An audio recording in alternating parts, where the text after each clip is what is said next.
Imagine a first-class cabin where champagne bubbles dance like lies in the golden light. A black man in a $3,000 suit turns the page of Between the World and Me.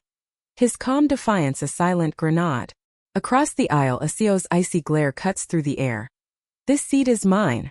This world is mine. But when she demands to move away from his perfume, the flight attendant reveals an FBI badge, and the real turbulence begins. Fire, this isn't just a flight. It's a trap. Stay tuned because what happens next will leave you breathless. Don't forget to hit subscribe. You won't want to miss the moment this billionaire's empire crashes mid-air. The first-class cabin of Flight AA217 hummed with the subdued elegance of wealth. Champagne flutes clinked softly against mahogany trays, their golden bubbles mirroring the glint of Rolex watches adorning wrists that had never known manual labor. The air carried a blend of bergamot cologne and whispered deals, a symphony of privilege orchestrated at 30,000 feet. Darius Ellis adjusted his Seville rose suit, the fabric settling against his shoulders like a second skin. At 28, he had mastered the art of blending into spaces that weren't meant for him. Spaces where his blackness was either invisible or a spectacle. Today he chose invisibility. His prop was a well-worn copy of Between the World and Me, its pages dog-eared from countless readings. The book was both armor and rebellion, a silent challenge to anyone who dared assume he didn't belong. Across the aisle, Victoria Whitmore's platinum blonde hair gleamed under the cabin lights, sharp as the ice cubes melting in her untouched scotch. At 52, she wielded her power like a scalpel, cutting through boardrooms and boundaries with equal precision. Her eyes, a frosty blue, flickered over Darius, lingering just long enough to telegraph disdain. She didn't need to speak, her posture said it all. This seat is mine. This air is mine. This world is mine. A flight attendant hurried past, her smile strained. Victoria raised a manicured hand. Clara, she said, her voice honeyed steel. I'd like to move to the empty seat in row 2. This perfume, she glanced at Darius, her nose wrinkling, is giving me a migraine. Clara hesitated. Ma'am, that seat is reserved for. I'm sure the airline values my comfort over a reservation, Victoria interrupted, her smile never wavering.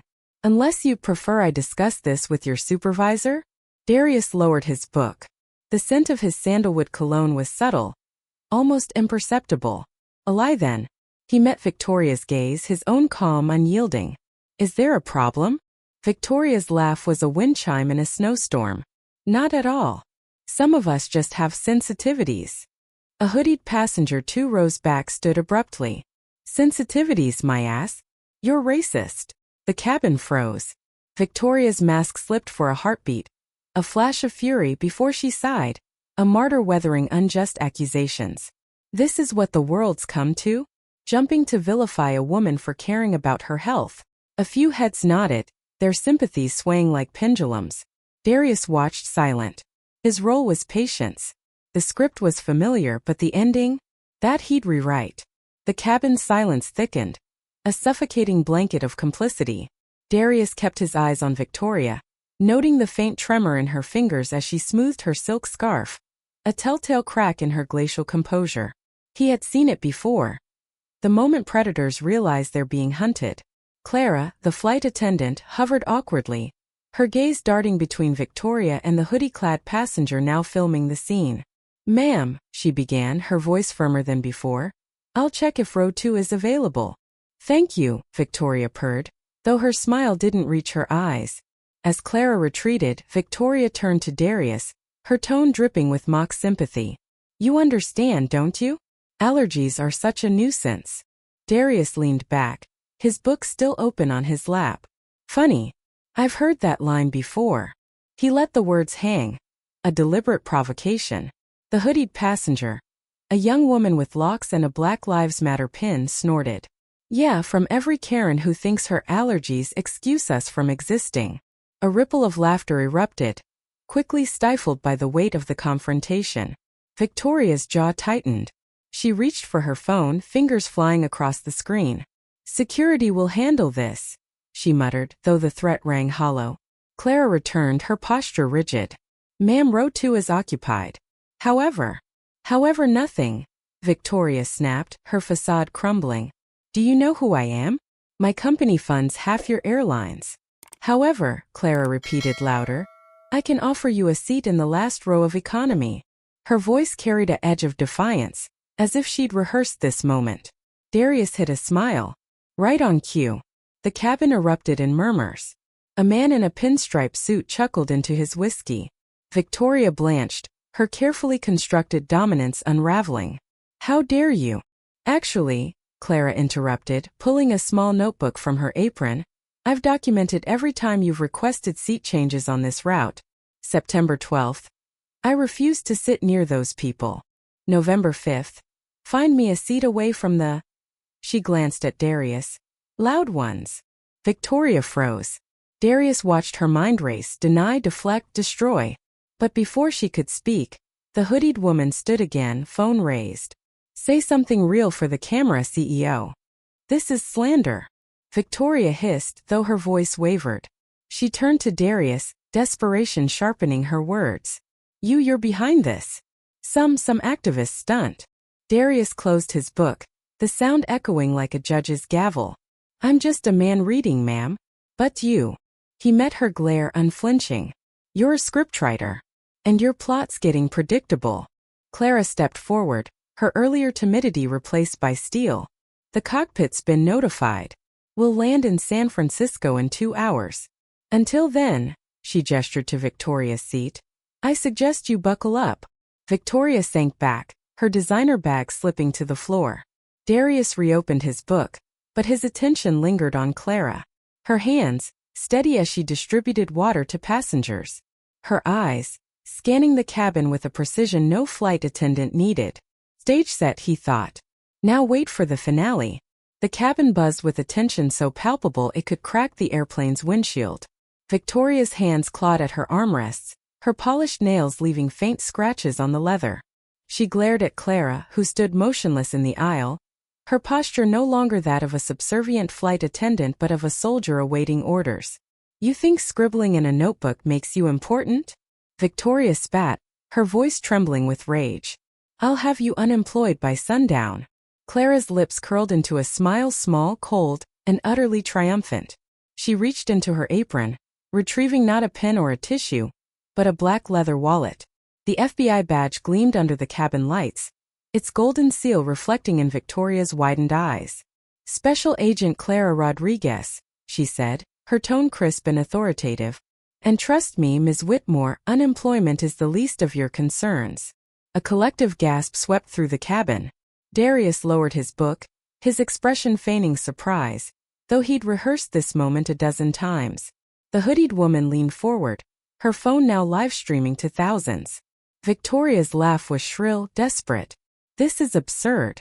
You're impersonating an officer. Clara ignored her, tapping her phone. A recording played, Victoria's voice tinny but unmistakable. I don't care if the seat's taken. Move me. I won't breathe the same air as those people. The words hung like poison. Darius watched Victoria's face cycle through emotions, denial, panic, fury, before settling on a venomous calm. You set me up, she whispered, turning to him. That book, the cologne, all a performance. Darius shrugged, the ghost of a smirk playing on his lips. Performance requires an audience. And you. He nodded at the live stream on the hoodied woman's phone. You're quite the star. Victoria lunged for the device, but Clara blocked her, snapping handcuffs around her wrists with practiced ease. Sit down. The command brooked no argument. As Victoria collapsed into her seat, Darius leaned closer. You missed one detail, he murmured. Real activists don't wear $3,000 suits. He flicked the lapel of his jacket, revealing a tiny microphone pinned beneath. But undercover consultants? They do. The cabin erupted, some passengers cheering, others murmuring in disbelief. A man in a Hawaiian shirt stood, clapping.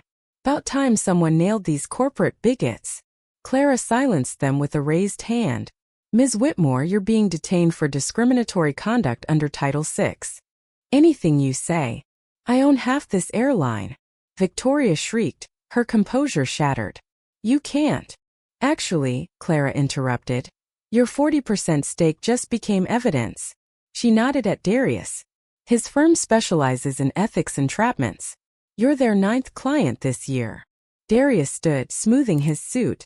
Think of it as a public service. Bigots pay our bills and fund diversity scholarships. Poetic, isn't it?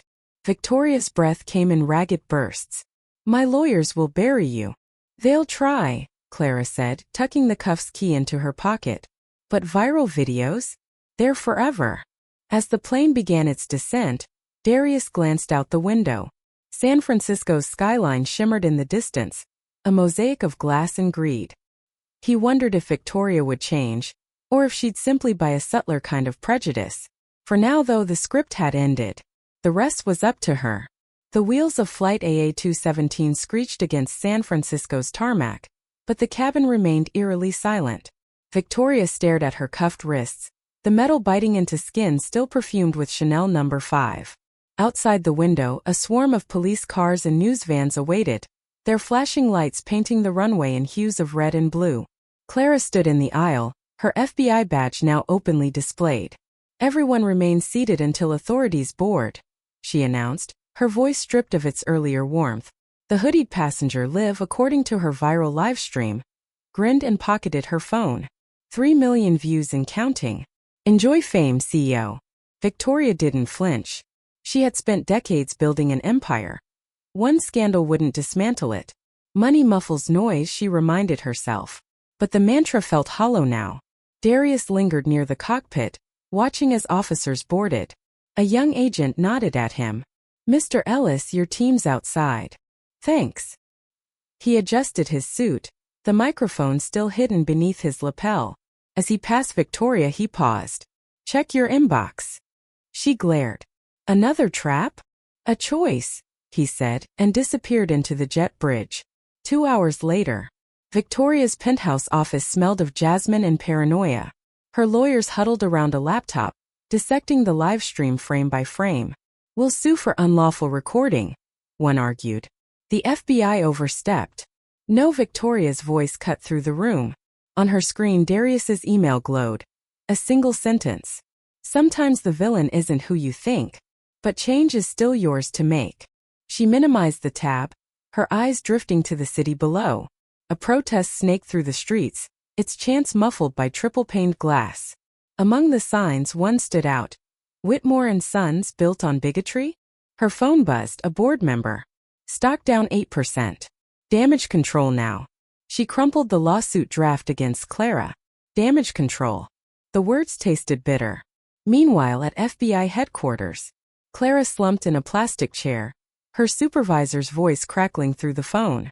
You know protocol requires prior approval for public arrests. The airline's threatening lawsuits.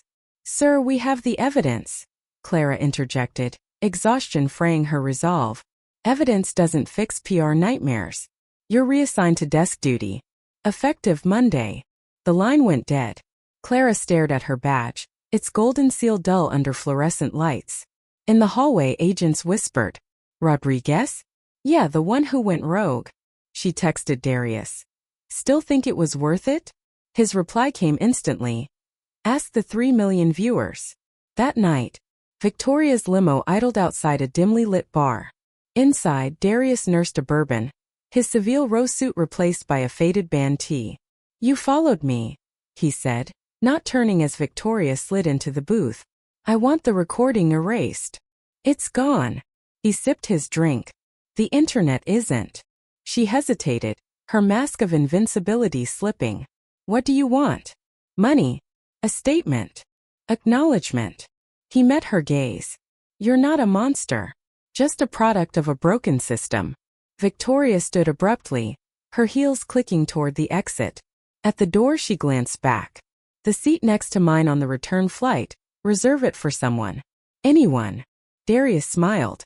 Progress, not redemption.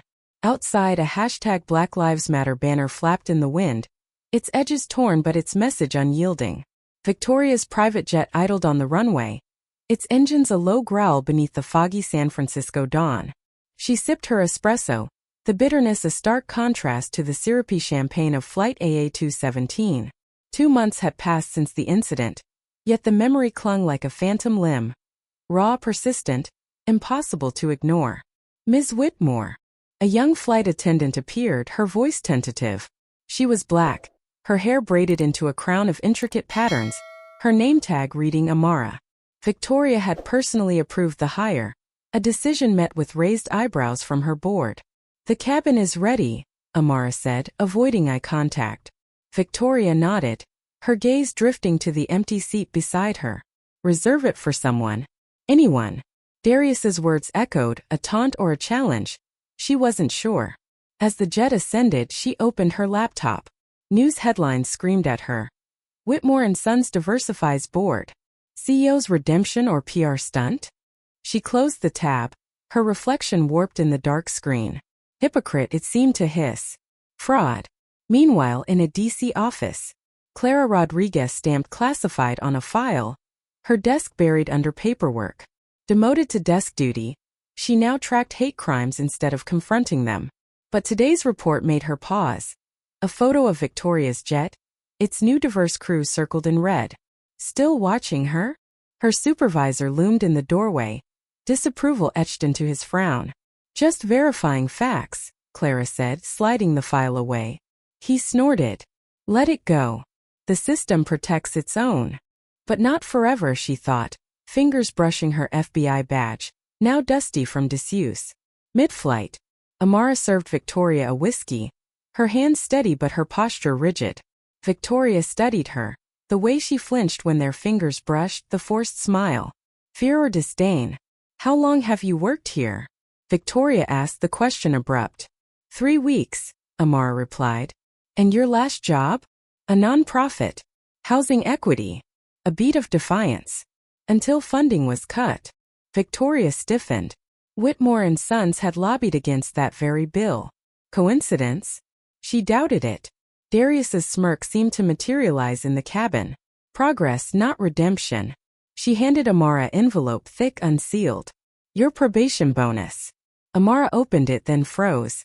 Inside, a check for $50,000 and a note. For the nonprofit. No strings. "Why?" Amara whispered. Victoria turned to the window, where storm clouds devoured the horizon. "Consider it allergy medication." On the ground, Darius scrolled through Liv's latest video. A montage of Victoria's reform efforts juxtaposed with protests outside Whitmore Towers. The comments were split. Growth versus guilt money. His phone buzzed. A notification from Clara. She donated to the nonprofit. "You win." He typed back. "Not winning. Just breathing." Epilogue. Victoria's jet descended into Chicago, the city's skyline a graveyard of her past hubris. As Amara disembarked, she hesitated. "The seat next to yours, it's still empty." "I know," Victoria said. Alone, she opened her inbox. Darius's final email glared back. "Systems break when people stop pretending they're unbreakable." Outside, workers hung a new banner across the terminal. #Black Lives Matter. Its edges already fraying. Victoria traced the scratches on her armrests, faint but permanent. The world hadn't changed. But she had. Maybe.